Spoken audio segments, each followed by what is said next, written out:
Debate. Mike Scarborough, our good friend, covers LSU across the board and joins us on 365 Sports. How bad of a couple of days has it been for Brian Kelly and his recruiting class?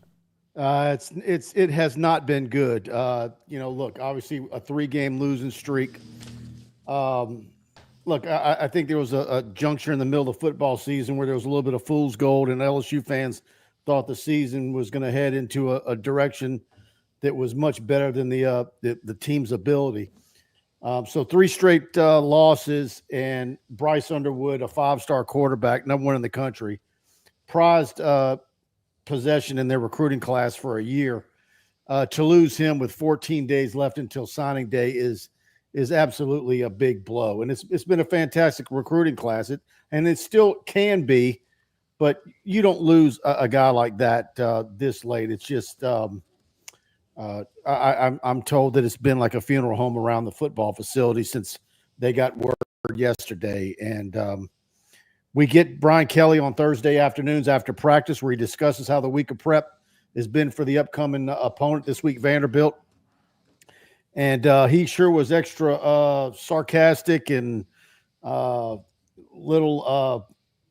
riled up. And I think within minutes, or some say it happened actually 2/3 of the way through his post-practice press conference, that the word leaked out that Underwood had flipped to Michigan. So I think he knew ahead of time, and that's why he was in the mood he was in. And now it's LSU's quarterback room has a big question mark, like many other positions on this LSU football roster going forward. Mike, how much, guys have different reasons for why they do things, and obviously the financial piece is bigger than ever, but like how much onus do you put on LSU for not being able to close this deal, and how much is just like, hey, Michigan came through with this and he's from there, like all that. So like how much blame is being put on Kelly and staff for something like this? Man, I really think it's just the bottom line. It's an NIL deal. And Gotcha. Look, I got a pretty good idea of the numbers from sources.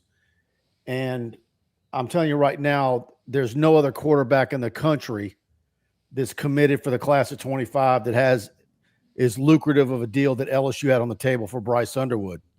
The problem is crazy good and as lucrative as that one was, Michigan came in and blew past it by millions. Wow. And Wait I mean, what are you going to do? Millions, plural? Yes. Old Dave Portnoy, huh? Stephen Ross, too. Stephen Ross, the whole gang, yeah. Yeah, it got to the point, I'm told, at the end where it was just like, look, we're not even, the family was just kind of like, we're not going to keep giving you a higher amount, and you have to. It got to the point where it was beyond, and LSU did everything. I mean, he was in for an official visit a couple of weeks ago. They had a local restaurant that was shut down, totally catered to he and his family, and I mean, look, he came down here. I mean, double-digit probably visits down here unofficially.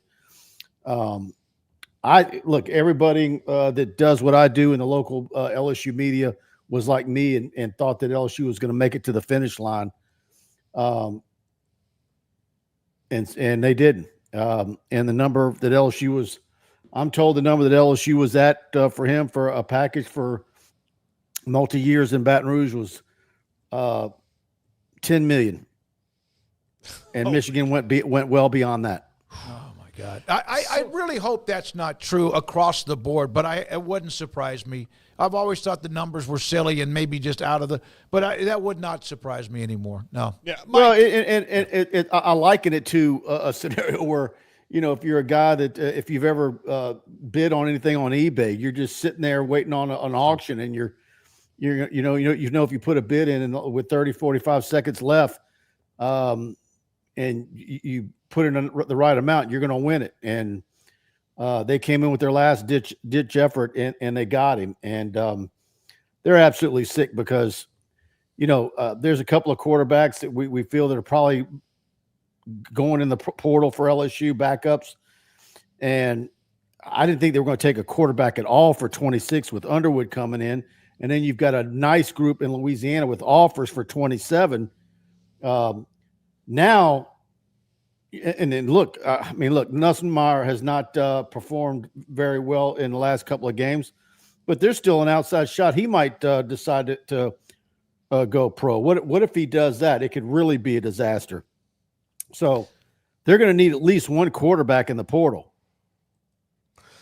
Mike, do you think that LSU has a fully fleshed out, I mean, because they had the money, do you think this maybe brings some people off the sidelines to get them some more NIL money, or are they pretty much tapped into all the wells that they can be tapped into? Look, I think if you talk to anybody that's in the NIL space at LSU, I don't think they're ever going to say they have too much money. They're always going to say they need more, but they're also never going to say we're poor and we can't afford it. That's not anything that you would want out there. But I know with Bryce Underwood committed, they also had a really nice war chest for Austin Thomas to go out and spend some money in the transfer portal on many other positions that they have needs for. So I don't think LSU's out of the realm of possibility. But what are you going to do when a couple of business folks come together and say, we really got to have this guy and we're not going to let him get away, and they break the bank for it? And, look, it's – I mean, I talked about it on our show last night. We did an impromptu show about it. And, like, man, let's say NIL had come into effect in 2018 and in 2019, all those guys, Burrow, Chase, Jefferson, Hilaire, Patrick Queen, and others were all just sophomores.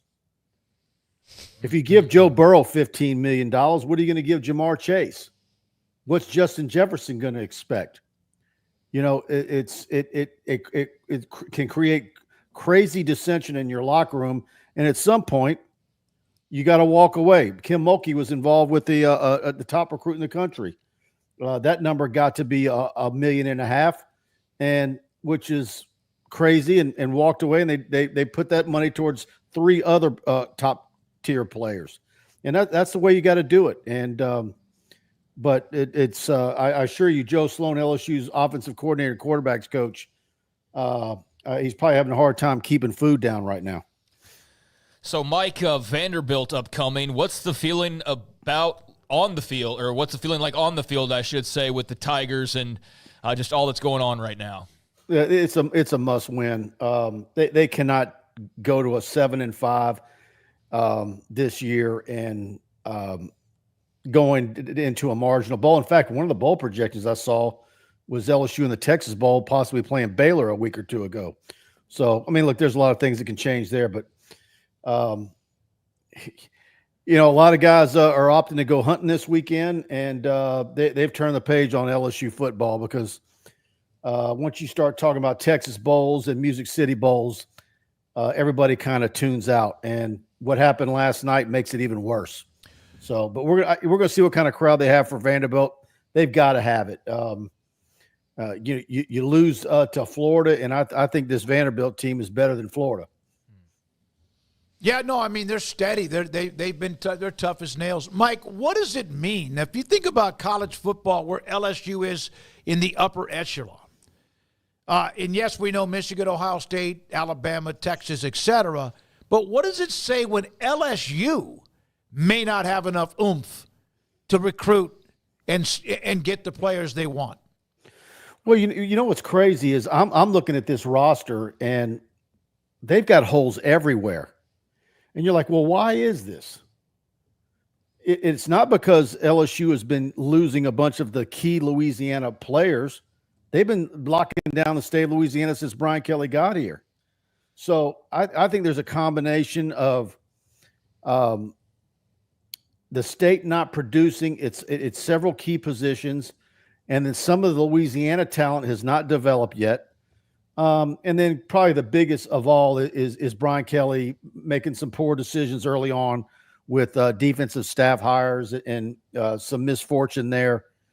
Really on defense with the hire of Blake Baker and Bo Davis and Corey Raymond and all those guys on defense, Peoples. They started all over. This is going to be their first class. But, LSU fans don't want to hear that, because I think as bad as this season's looking, I think next year is going to be just is tough. The season gets tougher. The schedule next year gets tougher. You open at Clemson, Alabama's on the road, Ole Miss on the road. You go to Norman, Oklahoma. I think Oklahoma's going to be much improved next year. So it doesn't get any easier, and you've got question marks at every single position on the roster. And look, I thought with Bryce Underwood coming in, 26 was the year to really have high expectations for LSU. Without him, I don't know what the expectations are going to be in a couple of years. It might now be on a 3-year plan instead of a 2-year. What do you think Brian Kelly has to do coaching staff-wise this offseason? It doesn't – like on the surface, it doesn't look like much. It may be just, changing scheme up a little bit. But, I mean, they went big for Baker. I mean, they've got – I mean, maybe they lose Joe Sloan. I don't know. But what do you think he has to do to shore that up? Well, I think Sloan's taken a big beating right now. He's had an offensive line that hasn't performed up to standards. You've had multiple injuries on the interior of that offensive line that's contributed to what we're seeing. Garrett Nussmeier in his first year as a starter is having some growing pains, just like Jaden Daniels had in 2022 and Joe Burrow in his junior year at LSU in 2018. But maybe he hasn't performed as well as those two, and you would imagine not. But then we know what kind of years each of those had their senior years. They both won Heismans. A wide receiver core that's not typical LSU standards by any stretch. You've got an excellent tight end. Well, you're going to lose him. He's going to go head to the NFL. And a running game that just cannot get uncorked. And of course, Garrett Nussmeier is not a guy that's going to do some RPOs and pull the ball away from the running back and take off himself. So that's caused some mismatch problems for LSU. They get in the red zone, and they're converting red zone opportunities into touchdowns has been atrocious. And so that's why they've lost 3 straight, and they got a lot of work to do. And the transfer portal, really, whatever number it ends up being, how many they go sign there, almost all of them have to be triples and home runs. That's how much help they need across the board. Mike, thank you, man. I know it's been a big, huge day for you and the site with what's going on. Thank you for your time. We appreciate it. You are our go-to guy when it comes to LSU. Have a great weekend. Y'all too. Y'all have a good one. Talk soon. You too. That's Mike Scarborough, TigerBait.com. It's man, that's dark and gloomy